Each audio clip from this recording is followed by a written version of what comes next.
Hey, World History, welcome to U3-L3 Ancient Greece Basics. So, learning standards identify different types of historical sources, both textual and non text based, in order to interpret surviving evidence about ancient cities, societies, and empires, detect possible limitations in various kinds of historical evidence and differing secondary interpretations. Also, consider what it means to have a successful society and examine how some societies have adapted to social, environmental, and political changes, and evaluate whether these adaptations can be applied to human society today. Wow, a lot of stuff. All right, your job, you're going to watch this Ed puzzle and answer the questions that are in blue text directly on the Ed puzzle. And of course, if you have any questions, please do let us know. So, what comes to your mind when you think of ancient Greece?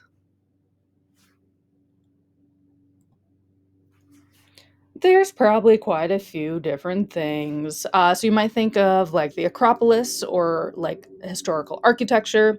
You might think of the pottery. It's pretty distinctive, especially with kind of like the black painting and then kind of the orangish backgrounds. You may think of their statues. They had pretty intricate statues. You might think of mythology things like Cyclops or the killing of Medusa. You may also think of Hercules, the Disney movie, which is a great movie. You might think of wine because there was a lot of wine going on, or you might think of olive oil. All right, so where is Greece? Great question. So Greece is right here, kind of on the tip of Europe, right by the Mediterranean Sea. So here's a more zoomed in map of Greece, as you can see here.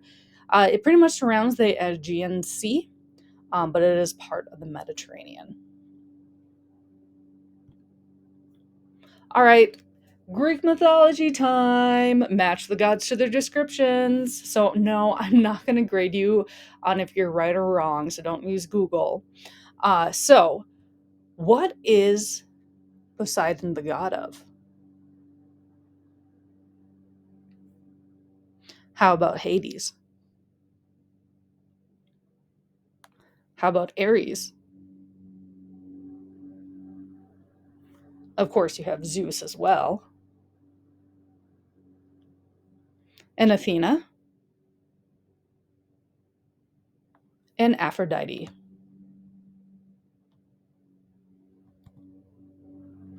All right, so Poseidon, he is the god of the sea, storms, earthquakes, and also horses. Hades is the god of the underworld. Ares is the god of war and courage. Zeus is the sky god. Athena is of war, handicraft, and practical reason. And Aphrodite is love and beauty. There's a bunch of other Greek gods as well, but these are kind of like the main ish ones. All right, so let's talk about religion in ancient Greece. So, Greek writing was created about 800 BCE, and religious aspects before then were typically passed down orally. So, that means like one generation would speak it to another generation and they would just have to memorize it. So, that caused a lot of variations in different stories when it comes to Greek mythology. They're also polytheistic, meaning that there are many gods. There are 12 main Olympian gods and dozens of other minor gods. Then, of course, we have Mount Olympus. So here's a picture of what Mount Olympus looks like in real life. It is actually a real mountain in Greece, and is believed to be where the gods live at the very tippy top. And it's the tallest mountain in Greece as well. And they would have temples that held worship, sacrifices, and also oracle prophecies. Ooh. All right. So, what about the resources? So, they pretty much had maritime resources, which meant resources from the ocean. They have very thin topsoil in Greece, which is not good for farming at all. So, they only had to plant things that had low roots. For example, like wheat and other grains typically have low roots. So, that's what they farmed.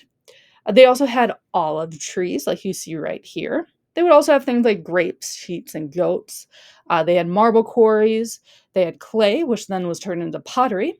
And they also did a lot of trading. So they got resources from Anatolia, Cyprus, Egypt, and Italy by boat. A lot of those were gold, timber, iron, copper, tin, and other grains.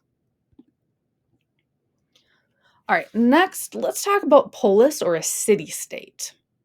So the Greece landscape is a bunch of hills and valleys. So that means it's really hard to build a big, widespread city. So this caused something called polises, aka city states. So that's when a city with an immediate rural surrounding that is in the center of political and cultural rule. And so the city itself is its own country or kingdom. It's not like, like here in the United States. We have a bunch of different cities. We have LA and Chicago and Minneapolis and New York and things like that. And together, we're a big country. But with Greece, that wasn't the case. Each individual city was its own governing rule. So, like Minneapolis would rule itself, and they might be rivals with Chicago or Fargo or something like that. It can be a few thousand people that live in these polises or city states, up to several hundred thousand, which was Athens, which was one of the biggest. All right, the Acropolis. So, Acropolis literally translates to the top of the city. That is where the city center is located on top of the hill. So, who do you think would live on or near the Acropolis?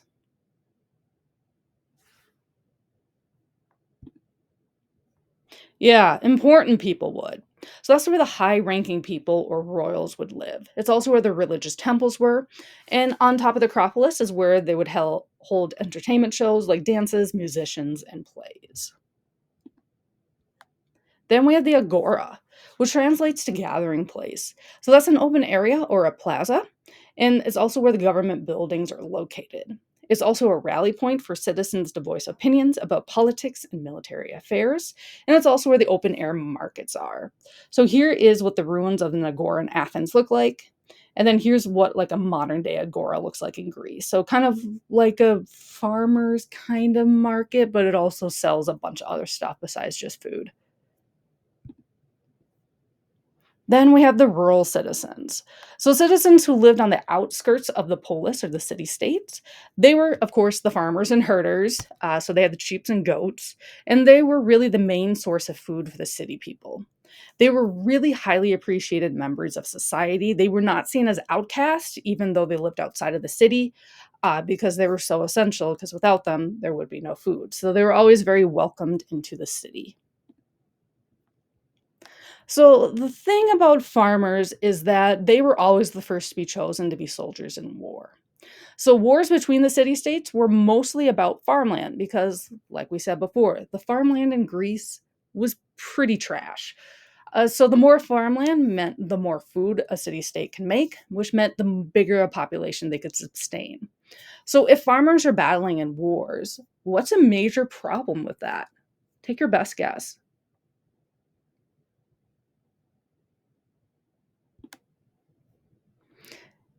Yeah, no one's tending to the farms. Like, how could you have the farmers be the soldiers? What happened if there's a mass slaughter or there's like a really long campaign? Like, the food wouldn't grow. Ah, that is where there's a little bit of a solution.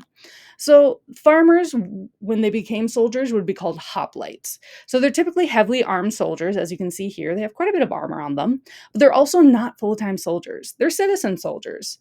So, these soldiers, when they're in battle, they would line up shoulder to shoulder like a moving wall, and they would go off and they would battle neighboring city states. Those city states were never very far away. They're usually just, a couple kilometers away. The battles would only last just a few hours, and the survivors would leave after a few hours just to go back to their farm fields. So when we think of wars back in ancient Greece, it wasn't like months on years kind of thing. It was typically just a day or two. So Greeks really, really were snooty people. They thought very highly of themselves. They called themselves Hellenes, and they called all foreigners barbarios. So, what English word does barbario sound like? Take your best guess.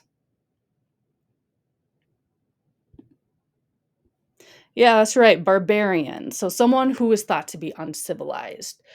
So, the Greeks really thought their language, their religion, their lifestyle was superior to everyone else's. Although city states were rivals, they all did speak and write in the same Greek alphabet and language, but they still thought they were better than anyone else. All right, next up, we have tyrants.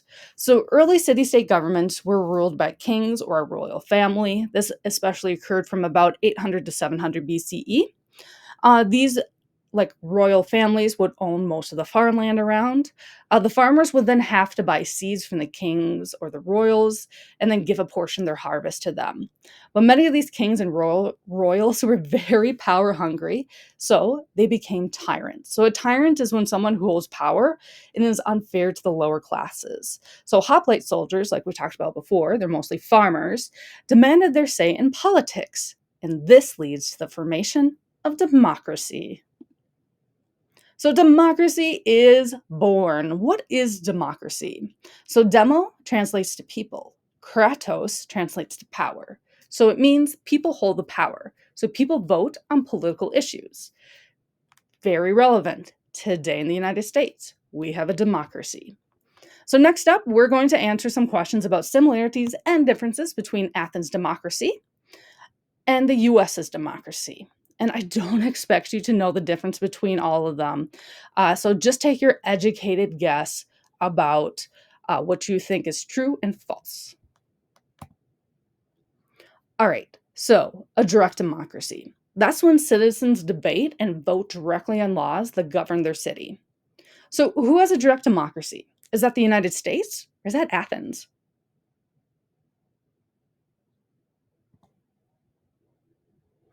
It's Athens. Yeah. So the US has something called a representative democracy. That's where we voters, we vote in elected officials who represent us. In a direct democracy, that's where people would actually vote for individual laws to be passed. But here in the US, like I vote for a representative, and then that representative votes on like the House or the Senate floor. Which democracy had government officials be chosen by a lottery or a random drawing? Yeah, that's Athens. We don't have that here in the US. So the US chooses government officials by the candidate that gets the most votes. Which democracy finds citizens or paints a red X on them if they don't vote? Yeah, that's Athens again. In the US democracy, no one can be forced to vote. Who is classified to be an Athens citizen? Choose all that apply. Yeah, so it's pretty tricky to be an Athens citizen. So, first of all, Athens citizens had to be male, so no females, had to be male. Both of their parents had to be from Athens. They have to own some sort of land, and they have to be free, meaning they're not enslaved. So, who is classified to be an American citizen? Choose all that apply.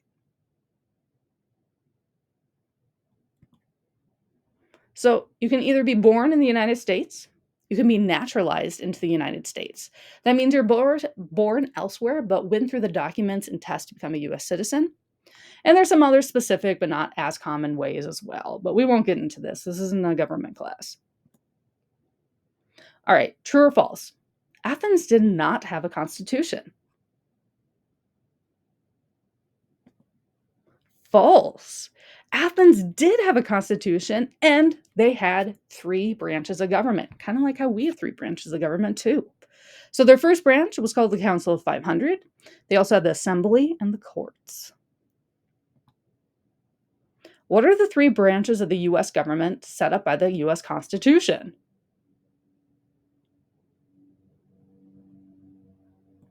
Let's see if you remember that from US history. That's right. We have the legislative branch, the judicial branch, and the executive branch.